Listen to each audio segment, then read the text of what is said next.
ever wondered how taboo, shame, and lack of good sexual education have stripped away elements of pleasure in childbirth and parenting that are essential to loving, intimate relationships?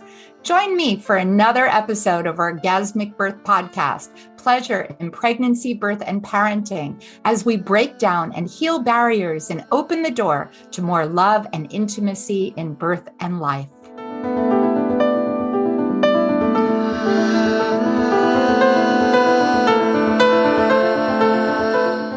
Do you know both the risks and benefits of epidurals, as well as all your choices for comfort?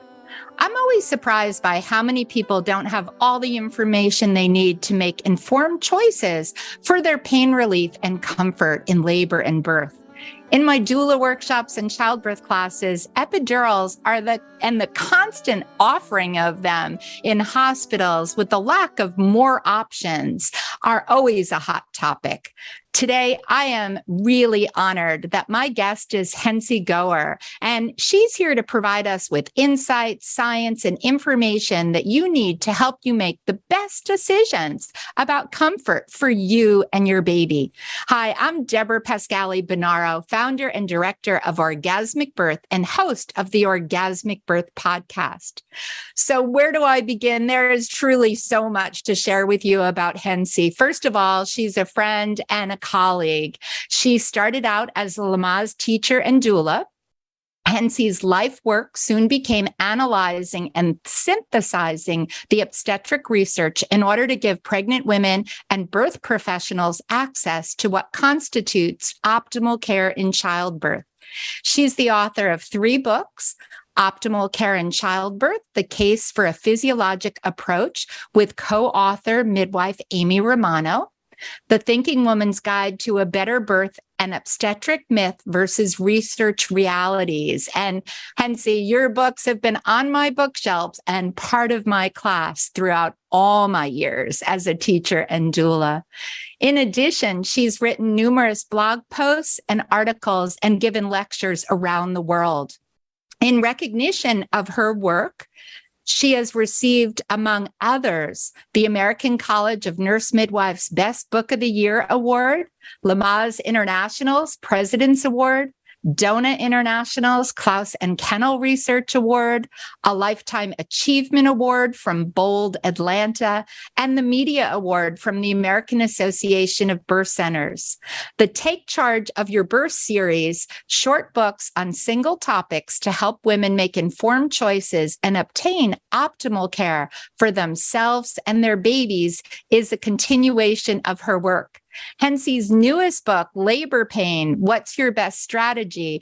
I have to say, I just had the opportunity to read it. I think it's something everyone should read, both birth pros and pregnant people. So it is such an honor to have you join us today, Henci. Welcome. I'm just thrilled to be here.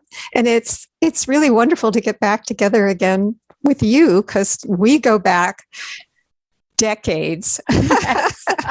Don't tell them how far, right? We give it away. No, my lips are sealed.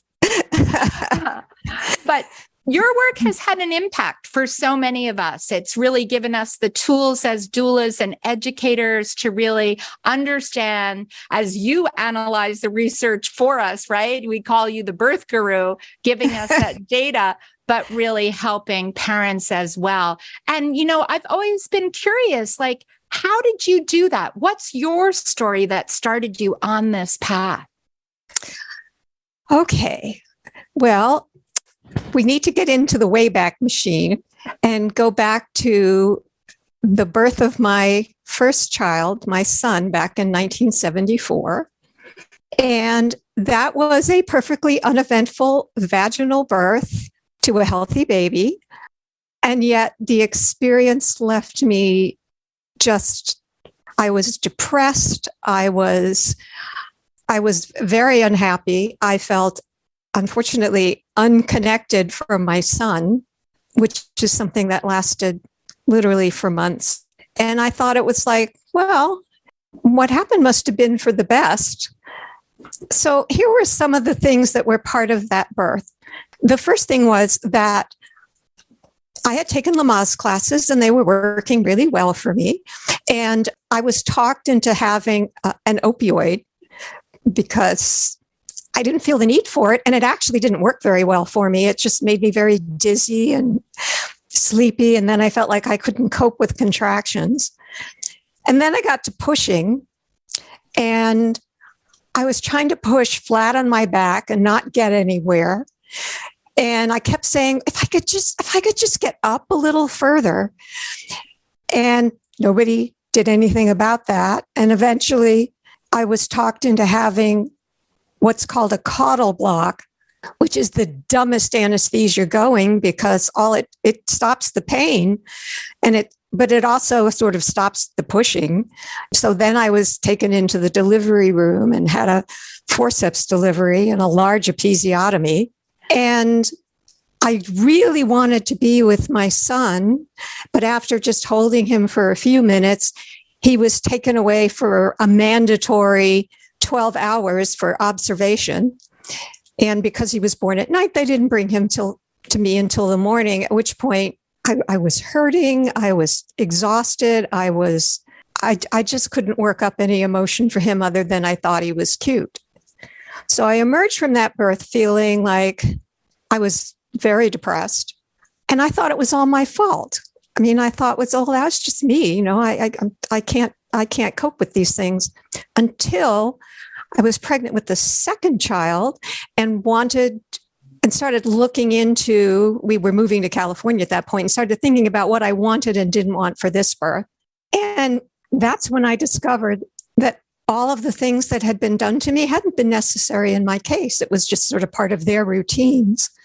So when I was pregnant for the second time and I started looking into things, I found out that all of those practices and policies had not been necessary in my case, and they'd caused me a great deal of both emotional and physical pain.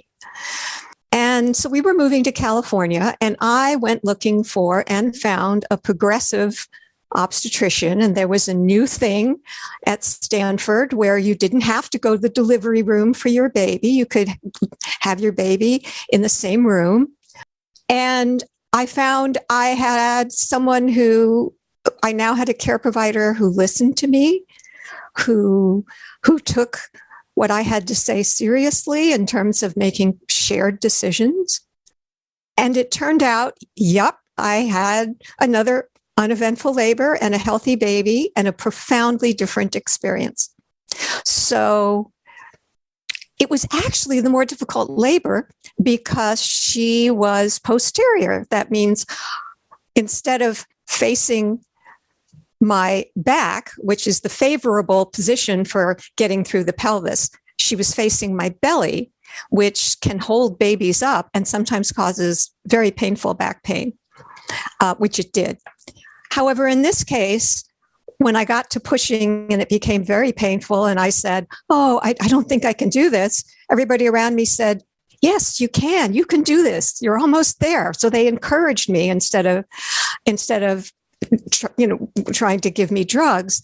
And they also, the doctor got me onto my hands and knees, which can help turn babies who are in that position. And then he actually reached his hand in and was very gently kind of bringing her head around as I pushed, which worked beautifully. And then once he got her around, she was born I was turned on my back and she was born in the next few contractions. And once her head came out, he said, "You want your baby? Pull it up." We didn't know it was a girl at this point. And I reached down and I pulled up my baby onto my chest, who promptly pushed herself up on her arms and looked me in the face. And it was like a double exposure photograph with my first birth kind of instinctively reaching for my son, being restrained by the cuffs on the delivery table. And I remember hearing, "Don't touch, this is a sterile field," compared with my birthing my own baby onto my chest. And then she was with us for the next couple of hours, or with my husband, except for a very brief exam. And I came out of that birth feeling on top of the world. It changed how I thought of myself forever. I remember after we had gotten home, I was taking a shower and, washing. And for the first time in my life, I loved my body. Women always hate something about their bodies. Their boobs are too small or their tush is too, or whatever it might be. And I was like, it just changed. I don't think I would be doing what I am today because it taught me that I could do hard things. So when I came out of that birth, I wanted to get the word out there that how you experience the birth is not trivial. It determines how you feel about yourself and your baby and your partner. And so I got involved with the birthplace, which was the women's resource center that was a birth center that was getting started. And they were involved in a freestanding birth center, which is where we met. And I became a Lamaze teacher and I started working as a doula at that center and as a doula with my clients. And at that point, doula was not an official thing yet. So, I mean, the very earliest research had been done, but there was no DONA International or some of the organizations that have sprung up since. And as I started teaching and going to births, I realized that there was a gap between what I knew to be the best practices and what women were actually, and people capable of becoming pregnant were actually experiencing. And because I'd gotten a degree in biology and I liked writing, I got involved in starting to do the research. That was and wanting to bring that research, people who engaged with pregnant people, doulas, educators, and also pregnant women and people capable of becoming pregnant themselves. And in the end, I let go of being a Lamaze teacher and a doula. I mean, I was pretty good at it. I mean, I wasn't terrible, but I think there are a lot of educators and doulas out there, but there weren't a lot of people around who were interested in really analyzing the research and sort of bringing that to other people.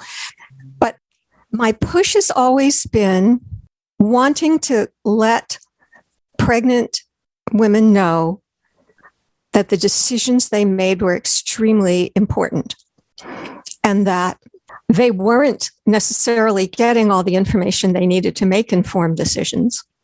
And that at least if they were planning hospital births, they were within a system in which the system itself could be problematic for their agency.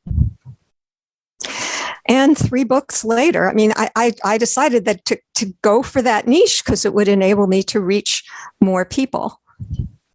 Yeah.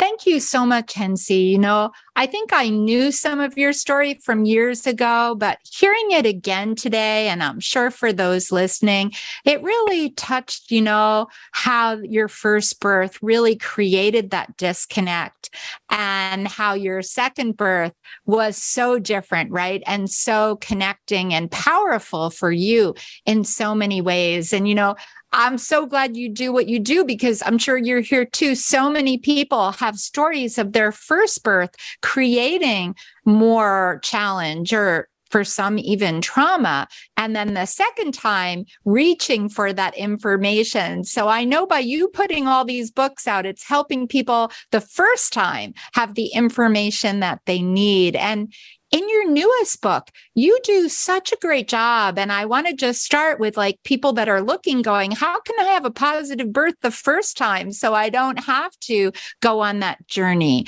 Can you share a bit, how can they start to create a positive experience? Before we do that, I would like to talk about my third and last birth, specifically for this audience, because the first 2 births are about my story and how I ended up doing what I'm doing. My third birth, all right. So the second birth was a very empowering birth, but I went through it in fear. And so while it was a positive experience, I felt emotionally overwhelmed. I felt like I was on a bobsled ride and it was taking these turns and I was whooshing down the hill and I didn't know if I was going to crash. It was a very frightening experience.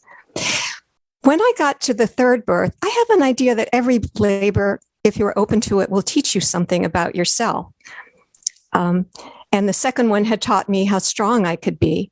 The third one, I went into with an attitude of, because I'm a very controlling person, and that was what had created the fear, with what happens if I let go?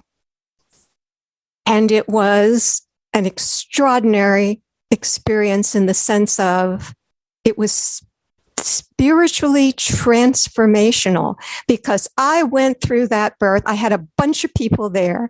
I think there were 9 people. There was my husband, of course. There were the last baby, their older brother and sister were 10 and 7.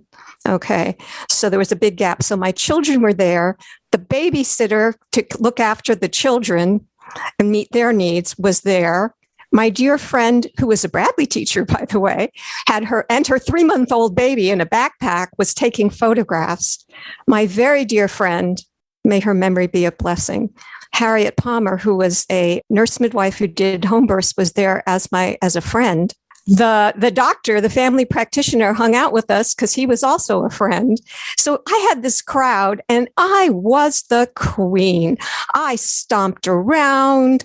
I yelled. I just felt like I was the goddess being served, and it was ecstatic. Now, I totally get that not every woman, their birth, they might not be where their heads are, or the labor isn't, or there's a lot of things. But I do remember when you first started talking about orgasmic birth, sitting at a big conference, and you said, how many of you women have experienced an orgasm during birth? And a pretty good sprinkling of hands went up, which was exciting. And then you said, and how many of you have had not necessarily an orgasm, but an ecstatic experience? And about 20% of us hands went up, and mine was one of them. So that also infuses what I do. I wanted to write a book that made no assumptions about what women wanted. And I wanted to be very careful because I think there's a great polarity here. Either you're sort of in the mainstream and you're just crazy. Why wouldn't you have an epidural? I mean, labor is like, in this modern day and age, why would you want to suffer the pain? Or on the other end, it's like, oh, yes, there are rushes. They're not painful if you look at them correctly. And I think those are equally problematic. So I wanted to find the sweet spot where I could really help women make the choices that were right for them. But I also have places in the book. I want to let women know that there is this possibility if they're interested in it, because they're so unlikely to hear about it in the mainstream information they're going to be hearing about birth. So I'm very clear in the book when I'm talking about that as my personal experience and not making any assumptions about what might be right for somebody else. But just like, if you're interested, here's a thread to follow. Thank you, Henci. And so wonderful to hear. As you said, you learned something. Each of your birth journeys was so powerful in its own ways. And of course, coming to that ecstatic birth. And I remember that moment of seeing your hand go up in that audience. You reminded me of this time, and I'm filled with real joy with that as well. But I really appreciate how you hold the space that it's a unique journey. Look at 3 different journeys for you, 3 different experiences. And for everyone listening and preparing for birth, their journey will be different too. So back to that question, when people are like, how can they start preparing for a positive experience? Well, I think I captured that in the subtitle to the book, which is get the data, make a plan, take charge of your birth. So let me kind of break down each one of those. The first of them is get the data, which means you need to have non-judgmental, balanced information about the pros and cons of all your options. And unfortunately, that is more difficult to get than you think it's going to be, because this is a controversial issue and everybody's got an opinion, including your care providers. So what I tried to provide in the book is a balanced picture. Now, which isn't to say that, I've got an opinion too. There is no such thing as neutrality, but what you can get is transparency. So what I have done, because I'm the research maven, is tell you what backs up the information I'm giving you and give you, if you want it and you want to dive into it, the percentages, the details of the pros and cons of all your options. So, which I might as well run them off here, are, in addition to epidurals, there's something called a combined spinal epidural, which is a sort of little different thing that's in the same family. There's opioids. There's nitrous oxide, laughing gas. And finally, there's what I call do-it-yourself strategies, which is a whole range of comfort measures and mental strategies, and there's a whole bunch of those, so that you know the pros and cons of all your options. And then I think there's another piece. So now you've got the data and you're in a position to say, and by the way, there's a table in the back of the book that does a side-by-side comparison of everything all in one place. But so once you have the data, then you can say, yeah, I'm still making an epidural plan A. Or you could say, I would like to give this a try to see if I can avoid an epidural, because there are some advantages to doing that. And then I think, then the last chapter is like, all right, so how do you implement your plan? So you've got your plan, but then there are sort of like, I can give you tips on how to plan on having an epidural in ways that will minimize the chance of experiencing one of its adverse effects or its disadvantages. And if you're planning on avoiding an epidural and you're making an epidural plan B, then I can give you tips and hints on how to set things up so that you have the best chance of avoiding an epidural. And I have to say that if you're planning a hospital birth, that's a very important section of the book, because the system does not always make that easy. And then there's for people who whose plan is, I think this is a very important point I want to make. For people whose plan is to avoid an epidural, I recommend that you make that in an intention rather than a goal. A goal is about the path. Here's where I want to get to. A goal is about the result. A goal implies success or failure about whether you achieve that goal. An intention is the direction that you want to go, not so much where you end up. But knowing what you want enables you to modify. So, okay, there's a fair number of people in the mainstream system who are averse to birth plans. And usually the reason they're adverse to it is that they think of it like a marketing list. So if you don't get what you want, then you're set up to feel bad about yourself. So the best thing to do is to just go with the flow. I say that's a very limited idea of what a plan can be. This is more like planning a vacation or planning your career. It's really helpful to know, both from the head point of view, from the heart point of view, what are your values? What's important to you? And also from the head point of view, what's practical given your particular circumstances?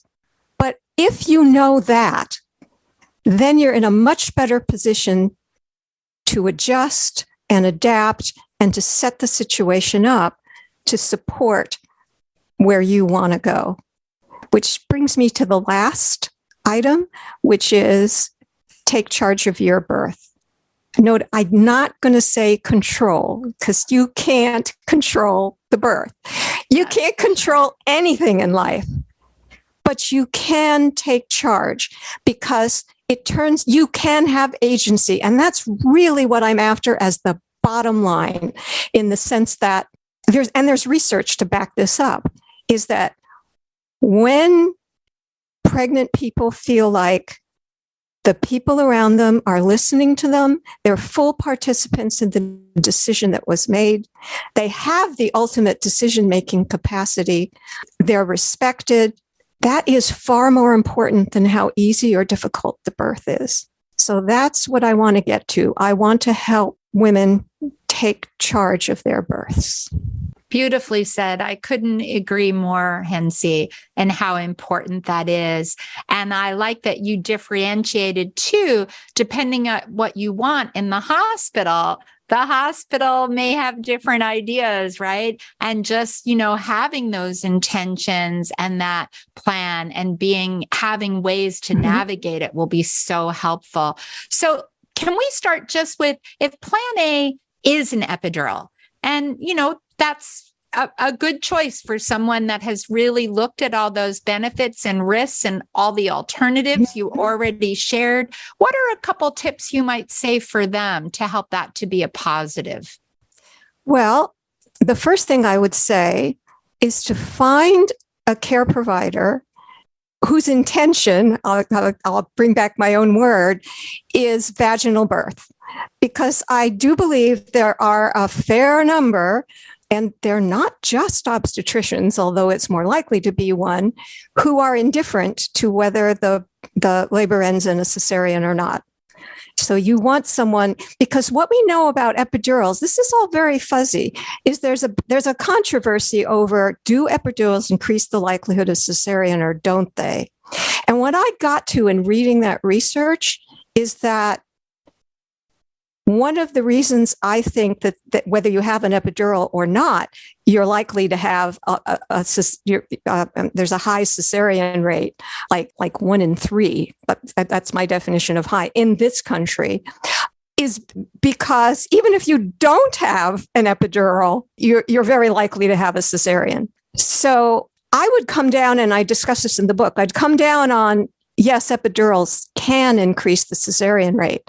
But I would also say that if you have a care provider who's going to manage the labor and your epidural, because they have in mind that unless there's a medical complication of some kind, or this baby just isn't going to come out, that it's preferable to have a vaginal birth. So I'd look for someone like that.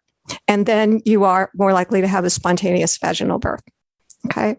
The second tip I'd have is to have enough tricks and other ways of coping with labor in your bag to delay an epidural, because there's some evidence that suggests that having an epidural very early, and again, the mainstream obstetrician will say, nope, we've disproved that. And I will go into what the research says pro and con and why I think that's a flawed argument. But nonetheless, there is, I think you are better off if you can stay mobile and up and around until you're in active labor. And even if it doesn't affect cesareans, here's something it does affect. There is a complication of epidurals that you run a fever. It's a fever-associated epidural. It's not an infectious fever. However, once you're running a fever, that raises concern. And fevers can be bad for babies in utero, even if it's not the start of an infectious process. And running a fever is directly correlated to how long you have an epidural. So if you can delay it and use other things, and by the way, nitrous oxide is a good one for that, as well as the DIY strategies, you might avoid that epidural fever problem and also stay mobile in the early part of labor, which can help bring the baby into a favorable position. So if you can delay an epidural, I would recommend that. Let me see. I think one thing that's important is I would decline, and this is, again, connected to finding the right care provider. One of the things that a lot of obstetricians, and I imagine some midwives as well, have time limits on making progress. And provided that mother and baby are doing well, and some progress, some change is happening, I would decline, because you may not be in control of who ends up attending you in the labor, what with, have people on call or whatever. I would decline a cesarean or an instrumental birth that is based only on the amount of time, a preset time limit. So that's something else you can do. Let me see if anything else jumps into my head. Well, those are some basic ideas, and I know there are others in the book. Yes. Does that answer your question? It does. That's really helpful because it's good information, and your book does go deeper, because I think people that are considering an epidural really do need to look at the ways that they can optimize it to be that positive experience. Now, you also go in, and of course, I'm a big proponent on having those DIY, do-it-yourself techniques. I call it comfort and pleasure, right? That either, will take you as far as you are comfortable going. And for some people, that will take them all the way through labor. So if that's your kind of plan A, that you're really looking to do as much as you can to manage and find your own comfort, what would be some of your tips there for people, especially if they're in a hospital? Yeah, because my first tip would be is that if you're healthy and you are a good candidate for community birth in a birth center or in your home, I would look into that, because it kind of gets rid of the problem. Yeah. However, if you are planning a hospital birth, it's even more crucial to find a care provider who will support an unmedicated birth. The second thing is that you and your partner need to be on top of things. If you are planning on a hospital birth, it's important for you and your partner to be on top of things. So I strongly recommend that you take a childbirth preparation class that is intended to prepare you for having a birth without medications. And that may mean having to seek out the right class. I also strongly recommend that you hire a doula, because, I think you should hire a doula even if you're planning on an epidural, because you still need emotional support and tricks and tips of the trade and all of that. But if you're not planning on having an epidural, a doula is especially valuable in giving you ideas and supporting you and supporting your partner and kind of helping you get through. No more are coming to mind in the moment, but the other thing that I strongly recommend is, because you don't know how the birth is going to be for you, is that you have a plan for how to change your mind in labor. And I offer several ideas about that. Well, for one thing, first of all, I would say, don't make a decision in the middle of a contraction. The idea here is you want to end up with a decision that you're happy with in the long term. So if you decide you want medication, one thing you can do is have a strategy that your team has like 5 contractions or half an hour or something to try and get you more comfortable. And then one of 3 things will happen. Something will help. You'll get over the rough patch and into smoother waters. Or you'll still want your epidural, in which case now you get it. Another thing is that you can have a code word, and that will allow you to complain, whine, cry, curse, do whatever you need. And until you use the code word, you're good.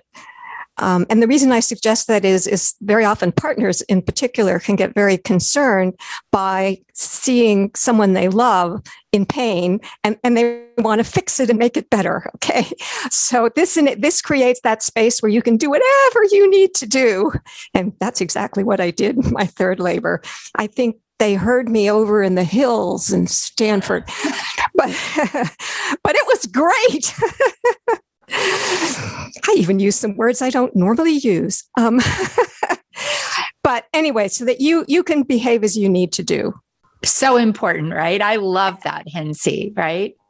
And then I would add one more thing. If you do make that decision, there's a fairly high probability that the anesthesiologist will bop into the room and say something that he or she thinks is helpful, like, well, we'll soon be seeing you smiling again. Or I think natural childbirth makes about as much sense as natural dentistry, both of which I've heard actually when I was a doula. And the thing about that is that's got a stinger inside it, which is that the sub message is, now, weren't you crazy to even try this? So, I mean, you may be in a position where you're feeling very good about your decision to change your plan, but it's very possible that stinger lands. And so I think it's important for your team to be aware that perhaps what you're better needing is empathy for the need to make the change in decision and reviewing how hard you worked and everything that you tried, so that to be at peace with, you only get to play the hand, you don't control what cards you get dealt. But I just kind of want to pull that stinger before somebody sticks it in. Such a good point, and so important. You've given so many great tips, whichever way people go. And I love having that option, but being prepared to navigate those options. I have to tell you, I love code words too, and teach them a lot in all my workshops and classes. But I have to just share this story. I think you'll like it. I was teaching it to the doulas of Austria, and I often say have two code words. So the first one can let someone know, like, I'm coming to a point like I need more support. I'm reaching that kind of self-doubt, which can be normal in labor. And then the second one is, okay, like we haven't met the need. And I really, as our colleague Penny Simpkins says, if pain becomes suffering, no one should suffer in childbirth. And it's a brave decision to then say the second code word.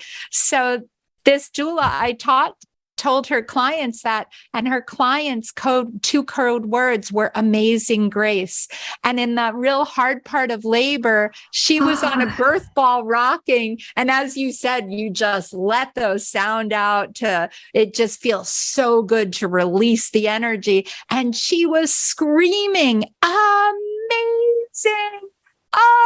Amazing. And she never said grace because everyone stepped up her support. And I think even the fact that you use more positive kind of affirmations brought her through the challenge. And as you said, I love how you said that, to calmer waters. And so I've been having my clients do it now, and it's been very effective. And I like the amazing part. And when people say grace, as you said, we're really there to support them. And that is grace when you can make the best decisions for yourself. Can I tell a story in return about how important agency is? Yes, please. So I was asked to be a doula to a woman who was wanting a VBAC.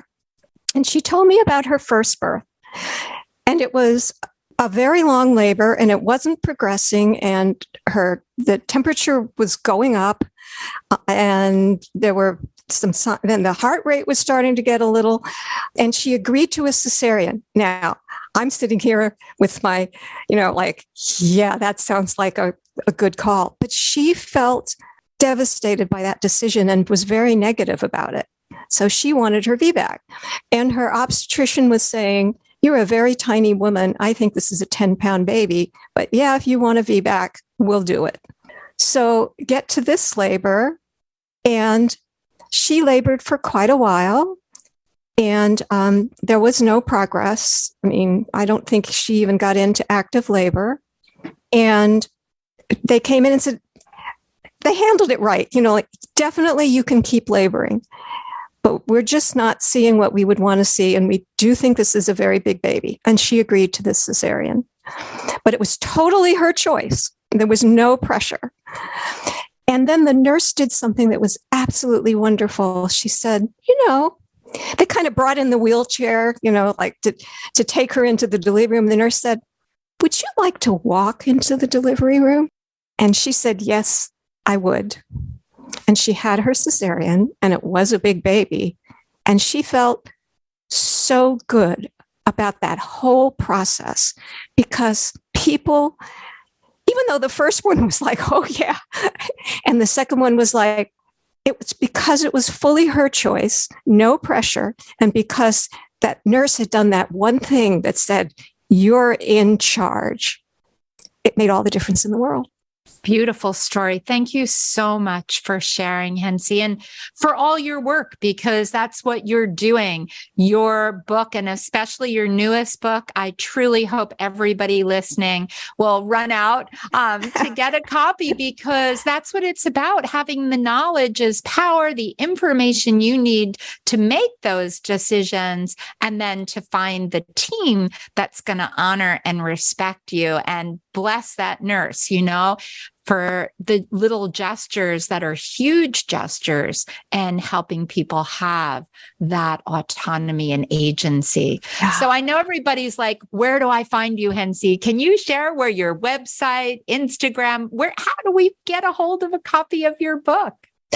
Okay, well, let's start with the book. The book is coming out on August 29th.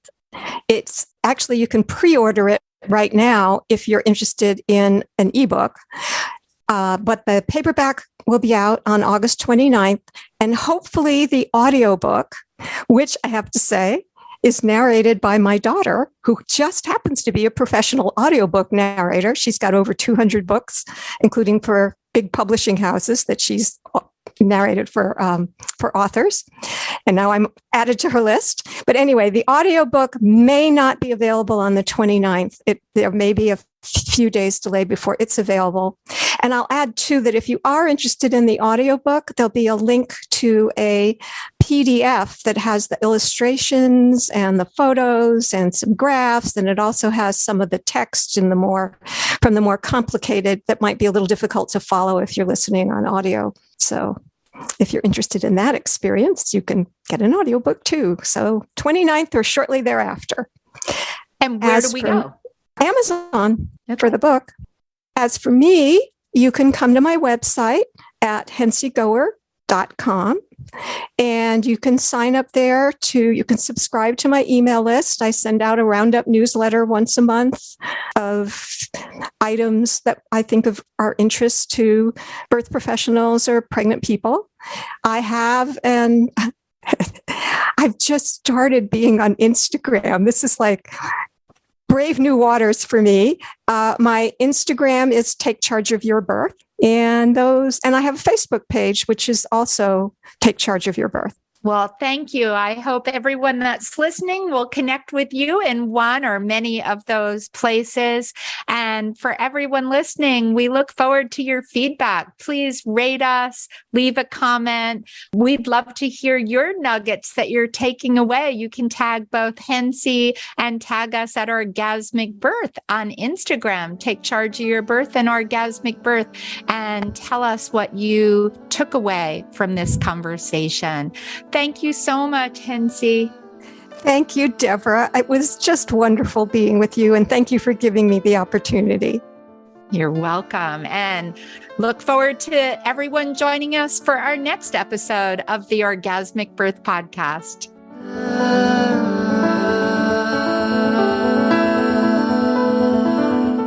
Thanks for listening to the Orgasmic Birth Podcast. If you enjoyed this episode and would like to learn more about pleasure in birth, parenting, and birth work, visit orgasmicbirth.com/more for my free gifts. And please leave a review about your experience. Reviews help us to reach more people, and please subscribe.